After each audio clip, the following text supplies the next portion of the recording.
gonadotropin releasing hormone. Gonadotropin releasing hormone. So today we will discuss on the topic gonadotropin releasing hormone. Okay, we have already discussed about some part of this topic in previous lecture. So we will again repeat in brief about the regulation of the gonadotropin releasing hormone. Okay, so today we will discuss on the topic gonadotropin releasing hormone. Now, brief introduction of the gonadotropin releasing hormone. So what is the hormone? This hormone, gonadotropin releasing hormone.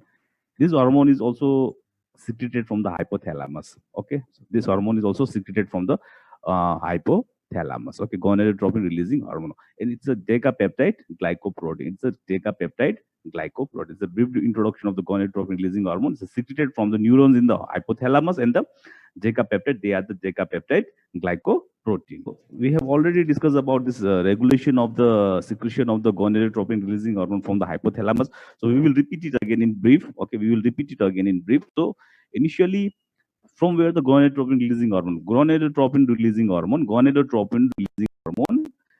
they are secreted from the gonadotropin releasing hormone. They are secreted from the hypothalamus, neurons of the hypothalamus. From the neurons of the hypothalamus, the gonadotropin releasing hormone through the hypophyseal tract, hypophyseal tract, they are travel to the pituitary gland.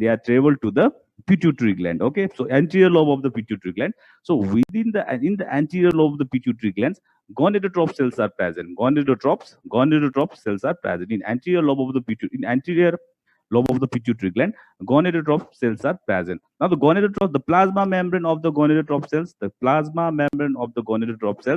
they contain the G protein coupled receptor for the gonadotropin releasing hormone. So the gonadotropin releasing hormone, which is released from the hypothalamus, bind to the G protein coupled receptor of the gonadotropin releasing hormone, which are present on the plasma membrane of the gonadotrope cells. So by binding to that receptor, they stimulate the secretion of the gonadotropins. They stimulate the secretion of the gonadotropins from the gonadotrope cells. So what are the gonadotropins? They are the luteinizing hormone and the follicular stimulating hormone. The gonadotropins are the luteinizing hormone and the follicle stimulating hormone. Now, luteinizing hormone and the follicle stimulating hormone, they are released into the circulation, and then they bind to their respective receptors which are present over the target cells. So what are the target cells? In male testes and in the female ovaries. Okay, so luteinizing hormone acting on the testes releases the testosterone. Okay, and again the luteinizing hormone act over the ovaries. Okay, target side, that is ovaries, and there is a release of the estrogen and the progesterone. Similarly, the follicular stimulating hormone, they act over the ovaries. They also initiate the stimulation, the release of the estrogen and the follicular stimulating hormone. They act over the testes to initiate the spermatogenesis. Okay, so when there will be the excessive, so this is the regulation. This is the physiology for the regulation of the gonadotropin releasing hormone. This is a pathway that is also called the gonadotropin releasing hormone, and this gonadotropins and the secretion of the testosterone and the estrogen and the progesterone. So further, what will happen when there is the excessive release of the or excessive secretion or the excessive concentration of the testosterone or the estrogen or the progesterone present or in the blood circulation? So what will happen? They will send the signal back to the hypothalamus as well as to the anterior lobe of the pituitary gland to inhibit the further release of the gonadotropin releasing hormone from the hypothalamus, and this gonadotropin, that is a luteinizing hormone or the follicle stimulating hormone from the anterior pituitary lobe. So what will happen? This is called the negative feedback mechanism. Other than this, one other hormone is also secreted from the hypothalamus, that is a gonadotropin inhibiting hormone. So what is the function? What is the action of the gonadotropin inhibiting hormone? The action of the gonadotropin inhibiting hormone is it inhibits the release of the luteinizing hormone and the follicle stimulating hormone from the anterior lobe of the pituitary gland. So this is the regulation of the, this is the regulation of the, this is the physiology for the regulation of the, this is the physiology for the regulation of the, this is the physiology for the regulation of the gonadotropin-releasing hormone from the hypothalamus to the anterior pituitary lobe, where where they release, there's a release of the gonadotropin, luteinizing hormone, and the follicular stimulating hormone. Further to the target tissue, they will respectively release the testosterone is released from the testosterone is secreted from the testes, and the estrogen and the progesterone, they are secreted from the ovaries. So we will discuss about this in detail about the testosterone, estrogen, and the progesterone in the reproductive system. There's a regulation. What is the regulation? Okay. Other than this gonadotropin releasing hormone, they are released in intermittent manner. They are released in the intermittent manner, they are released in the intermittent manner, not in continuous manner. That's called the pulsatile manner. That's called the pulsatile manner at the interval of the 60 to 120 minutes. 60 to 120 minutes. We can say the 1 to 2 hours interval. 1 to 2 hours interval. Gonadotropin releasing hormone normally secreted from the hypothalamus at the interval of the 60 minutes to the 120 minutes. We can say the 1 hour to 2 hour interval, 2 hour intervals. That's called the pulsatile. That is called the pulsatile release of the gonadotropin releasing hormone. Now the action of the follicle stimulating hormone. Action of the follicle stimulating hormone. So number one, follicle stimulating hormone in the male and in the female. Generally, here we have to remember that we will discuss about this topic, this follicle stimulating hormone and the luteinizing hormone in detail in the reproductive system. Generally, we have to remember the function of the follicle stimulating hormone. Overall function of the follicle stimulating hormone is estrogen production, okay, and the overall function of the luteinizing hormone, estrogen production from the ovaries, and the overall function of the luteinizing hormone in male is the release of the testosterone from the testes, and the in female, estrogen and the progesterone released from the ovaries. Okay, so other than this, also there are some other functions. They are the follicle stimulating hormone in male, spermatogenesis. Okay, at least remember the spermatogenesis, stimulation and the maintenance of the spermatogenesis in the seminiferous cells of the testes. That means the development of the spermatozoa. That is the development of the spermatozoa from the germ cells. Spermatogenesis is the development of the spermatozoa from the germ cells in the seminiferous cells of the testes. In the seminiferous cells of the testes. That's the follicles. That's the function of the follicle stimulating hormone in the male. Is the spermatogenesis in the seminiferous cells of the testes. Now, what is in the female? Estrogen production. Important is the estrogen production, gametogenesis, okay, gametogenesis, and the regulation of the menstrual cycle. Okay, estrogen production, regulation of the menstrual cycle, and the gametogenesis. What is the gametogenesis? Gametogenesis is the development of the haploid cells from the diploid cells, and the from the diploid cells due to the meiosis, due to the meiosis. That's called the gametogenesis. Okay, you know about that. I think you know about that everything. Okay, so main function of the follicle stimulating hormone in the male is the spermatogenesis, and the follicle stimulating hormone in the female is the gametogenesis, estrogen production, and the regulation of the menstrual cycle. Okay, at least remember here the role of the follicle stimulating hormone here is the estrogen production from the ovaries. Estrogen production from the ovaries. Now the luteinizing hormone. LH means the luteinizing hormone. Okay, FSH means the follicle stimulating. LH means the luteinizing hormone. Okay, what is the main? Again, the function of the luteinizing hormone in the male. Okay, promotion of the estrogen and the progesterone release. That's the secretion of the production of the estrogen and the progesterone release. And in the male, in the female, sorry, that is in the male, that is the de novo synthesis of the testosterone. That is the synthesis of the testosterone, release of the testosterone, secretion of the testosterone from the testes. There, or at least remember. Other than that, in female, induction of the ovulation or the regulation of the menstrual cycle. Okay, so role of the luteinizing hormone in the female is the induction of the ovulation, induction of the ovulation. Okay, so ovulation means it's the release of the eggs from the ovaries, release of the eggs from the ovaries. That's called the induction of the ovulation, induction of the ovulation. Okay, ovulation. Okay, regulation of the menstrual cycle and the promotion of the estrogen and the progesterone release in the male, de novo synthesis of the testosterone. Okay, so I will repeat it again. The action of the follicle stimulating hormone in the male is the spermatogenesis, and the female is the regulation of the menstrual cycle and the secretion of the estrogen from the ovaries. Okay, and similarly, the luteinizing hormone in female, induction of the ovulation. Okay, regulation of the menstrual cycle, and the secretion of the estrogen and the progesterone from the uh, uh, ovaries. Okay, and the male is the synthesis of the testosterone, synthesis of the testosterone, release of the secretion of the testosterone. So this is the function of the luteinizing hormone. This is the action of the luteinizing hormone. Okay.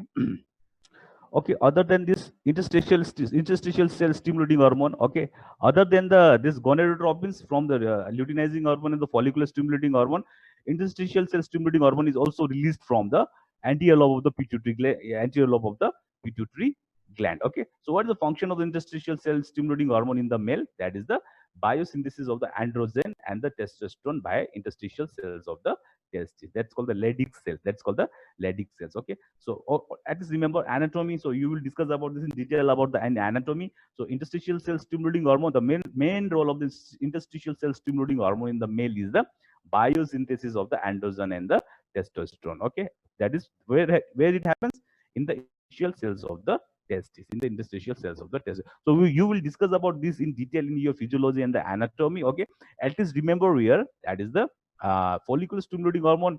The follicular stimulating hormone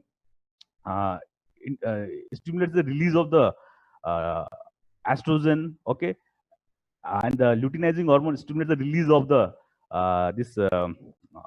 estrogen and the production, estrogen and the progesterone from the ovaries, and the testosterone from the testes. Okay, and other than this other hormone, that's the interstitial stimulating hormone. It stimulates the release of the androgen and the testosterone from the testes. Okay, that is from the interstitial cells of the testes. Okay, so these are all the action of the luteinizing hormone, follicle stimulating hormone, and the interstitial cell stimulating hormone. Now, gonadotropin releasing hormone agonist. Okay, so we will finish this topic today. That is a gonadotropin releasing hormone agonist. Gonadotropin releasing hormone agonist. So what are they? So we know that the physiologically gonadotropin releasing hormone, it is produced and released in the hypothalamus. Okay, it is produced and the released in the hypothalamus. Okay, so what are the gonadotropin releasing hormone agonists? They are the synthetic preparation. They are the synthetic preparation of the gonadotropin releasing hormone. Where they are used? They are used in condition, in disease, whenever there is a deficiency of the gonadotropin releasing hormone in the human body, either because of the disease of the hypothalamus or the pituitary gland or the other diseases. Okay, other diseases. So that is called the they are used for the to replace the deficiency of the gonadotropin releasing hormone in the human body. Okay, that's called the gonadotropin releasing hormone agon. So some of the name are there. At least remember two name, not all the name, two name. Okay, because these all drugs are common, but at least remember two name. So gonadorelin. So what is the gonadorelin? Gonadorelin is the synthetic human gonadotropin releasing hormone. Okay, it's a synthetic human gonadotropin releasing hormone. And the triptorelin, that is the gonadotropin releasing hormone agon. That's the gonadotropin releasing hormone agon. Or at least remember these two names, gonadorelin and the triptorelin. Then other drugs are the leprolide and the naferelin. Okay, so all of this triptorelin, leprolide, and the naferelin, they are the gonadotropin releasing hormone agonists, where the gonadorelin is the synthetic human gonadotropin releasing hormone. Okay, now mechanism of action of the gonadotropin releasing hormone agonist. Okay, mechanism of action. So we know that the receptors of the gonadotropin releasing hormone, they are present on the gonadotrop cells of the anterior pituitary lobe. What are these receptors? They are the G protein coupled receptors. Which are present on the plasma membrane of the gonadotrop cells. And where the gonadotrop cells are present? The gonadotrop cells are present in the anterior lobe of the pituitary gland. So what will happen? These drugs, this preparation, they bind to the gonadotropin releasing receptors. They are the G protein coupled receptors, which are present over the plasma membrane of the gonadotrop cells in the anterior lobe of the pituitary gland. So by binding to those receptors, they produces the agonist effect. So what will be the outcome of the agonist effect? Increased release of the luteinizing hormone and the follicle stimulating hormone. Increased release of the luteinizing hormone and the follicle stimulating hormone from the uh, anterior lobe of the pituitary gland, from the anterior lobe of the pituitary gland. But the thing you have to remember that when they are given in intermittent administration, when they are given with intermittent administration, there will be the increased release of the luteinizing hormone and the follicle stimulating hormone. But with prolonged continuous administration of those gonadotropin releasing hormone agonists, they further reduces the luteinizing hormone and the follicle stimulating secretion from the uh, anterior lobe of the pituitary gland. The reason behind this is that with the prolonged continuous administration, there will be the excessive secretion. There will be the excessive secretion, excessive concentration will be present in the plasma that will send the signal to the gonadotropin, the hypothalamus and the anterior pituitary lobe of the pituitary gland, and they further release the gonadotropin release the luteinizing hormone and this luteinizing hormone and the this follicle stimulating hormone from the this anterior lobe of the pituitary. That's a negative feedback mechanism. So important thing is that with the intermittent administration, there will be the increased secretion of the luteinizing hormone and the follicle stimulating hormone. With the prolonged continuous administration, there is a reduction in the luteinizing hormone and the follicle stimulating secretion. Okay. So I will repeat it again, the mechanism of action. I will repeat it again, the mechanism of action of the gonadotropin releasing hormone agonist or the gonadotropin releasing hormone preparation. They bind to the G protein coupled receptors of the gonadotropin releasing. That is, they are the gonadotropin releasing hormone receptors. They are the G protein coupled receptors which are present on the plasma membrane of the gonadotropin cells of anterior lobe of the pituitary gland. So they produces the agonist effect. So with the agonist effect, there is the increased secretion of the luteinizing hormone and the follicle stimulating secretion with the intermittent administration, but reduced luteinizing hormone and the follicle stimulating hormone secretion with the prolonged continuous administration. So this is the mechanism of action of the gonadotropin releasing hormone agonist. Now the indications. Okay, indications. So indications, number one indication, stimulation of the gonadotropin production. That means the stimulation of the release of the follicle stimulating hormone and the luteinizing hormone. So in which condition?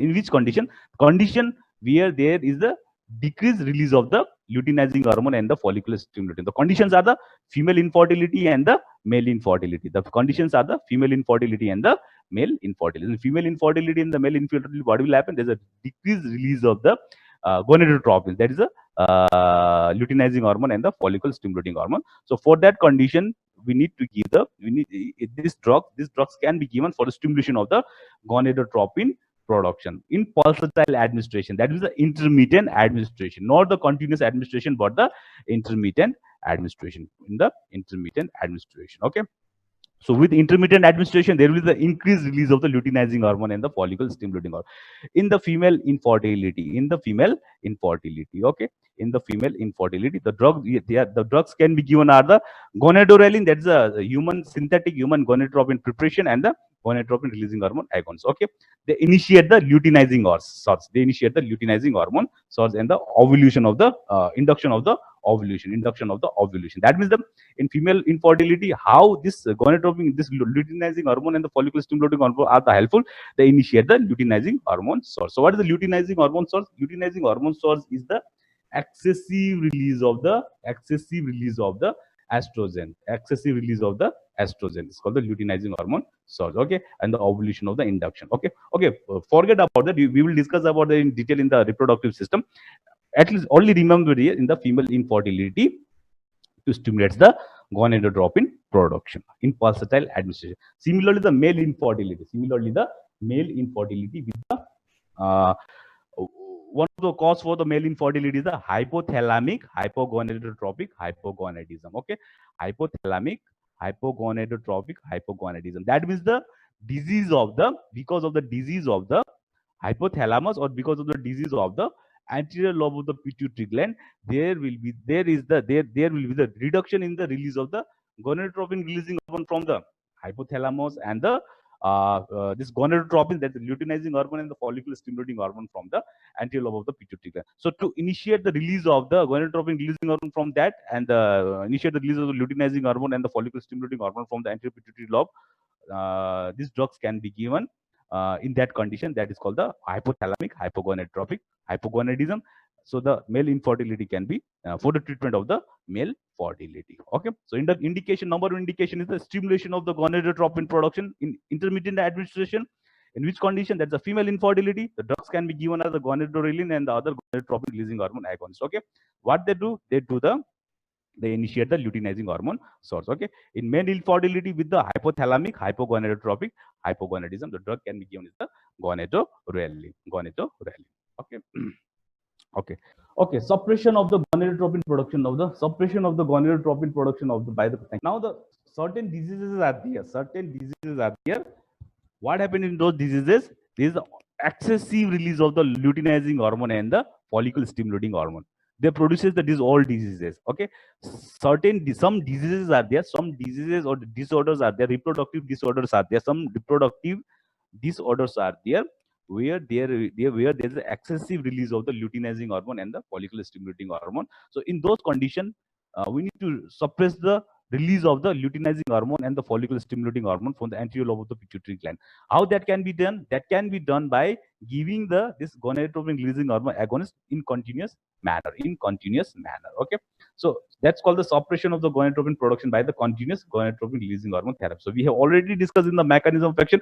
With the continuous administration of the gonadotropin releasing hormone, there will be the negative feedback mechanism that will lead to the further release of the luteinizing hormone and the follicle stimulating hormone from the anterior lobe of the pituitary gland. Okay. So how that could be that could be helpful in some diseases, in those diseases where there is excessive they are sensitive, that those diseases are sensitive because of the excessive release of the luteinizing hormone and the follicle stimulating. Okay. We will discuss about that. Okay. Controlled ovarian hyperstimulation. That is the one of the reproductive procedure that is used for the assisted reproduction. Okay. Controlled ovarian hyperstimulation. Okay. We will discuss about that. Okay.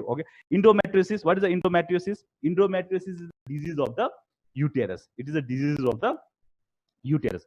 Endometriosis is the disease of the uterus. Okay. So what happened in the endometriosis? There's a excessive growth of the endometrium. Endometrium is one of the layer of the uterus. Endometrium outside the uterus. And that what is the reason for this excessive growth of the endometrium outside the uterus is it is because of the excessive release of the estrogen. It is because of the excessive release of the estrogen. So how this gonadotropin releasing hormone therapy is useful in the endometriosis? Because on the continuous administration, there will be the release. It inhibits the release of the luteinizing hormone and the follicle stimulating hormone. So because of that inhibition of that luteinizing hormone and the follicle stimulating hormone, there will be the release of the estrogen from the ovaries. So because of that, this estrogen sensitive growth of the endometrium outside the uterus will be reduced. That's the endometriosis. Okay. Uterine fibroid. Okay. So what is the uterine fibroid? It is a fibrous growth of the uterus. It is also the estrogen sensitivity. Because of the estrogen sensitive growth of the fibrous growth of the uterus. Okay. What is the uterus fibroid? It is the estrogen sensitive growth of the fibrous growth of the uterus. Okay. Because of the increased release of the estrogen, there will be the increased fibrous growth of the uterus. So how this gonadotropin releasing hormone therapy is useful? With the use of the gonadotropin releasing hormone agonist, there will be the decreased release of the luteinizing hormone and the follicular stimulating hormone. That will lead to the decreased release of the estrogen. Okay. From the release of the estrogen. Prostate cancer. Okay. Prostate cancer. This gonadotropin releasing hormone therapy agonist, when they are given in the continuous administration, they reduces the release of the testosterone. Okay. So prostate cancer is a testosterone sensitive. So with the release of the further release of the testosterone, it will be helpful in the prostate cancer. Okay. Other disease is the central precocious puberty. So what is the central precocious puberty? Central precocious puberty is they are the growth of the secondary characteristics in the male and the female. in 7 to 8 years in the female and the 9 years in the male. In the 9 years in the male. That is the central precocious puberty. It's a reproduction. It's a reproduction. It is a reproductive disorder. That is the development of the secondary sexual characteristics in the female at the age of the 7 to 8 years and in the male at the age of the 9 years. That's called the central precocious puberty. That is because of the excessive release of the testosterone in the male and because of the male child, and it is because of the excessive secretion of the estrogen and the progesterone in the female children. Okay. Before that means the growth, the development of the secondary characteristics before the normal age is called the central precocious puberty. In female, that usually occurs at the age of the 7 to 8 years, and in the male, it usually occurs at the age of the 9 years. So that can be controlled or treated by the use of the gonadotropin-releasing hormone agonist, because they suppresses the release of the testosterone in the female child and the release of the estrogen and the progesterone in the female child. Okay, so these are the indications of the gonadotropin-releasing hormone agonist on continuous administration. The aim on the continuous administration is to reduce the further release of the estrogen, progesterone, and the testosterone. So the indications are the controlled ovarian hyperstimulation, that's called the assisted reproduction. Okay, endometriosis, uterine fibroid, prostate cancer, and the central precocious puberty. Okay, at least remember the name. At least I have discussed about it. Okay, in brief, but at least remember the name of this disease. Adverse drug reaction of the gonadotropin. Okay, headache, lightheadedness, nausea, and the flushing. It is because of the estrogen production. It is because of the estrogen production. Headache, lightheadedness, nausea, and the flushing.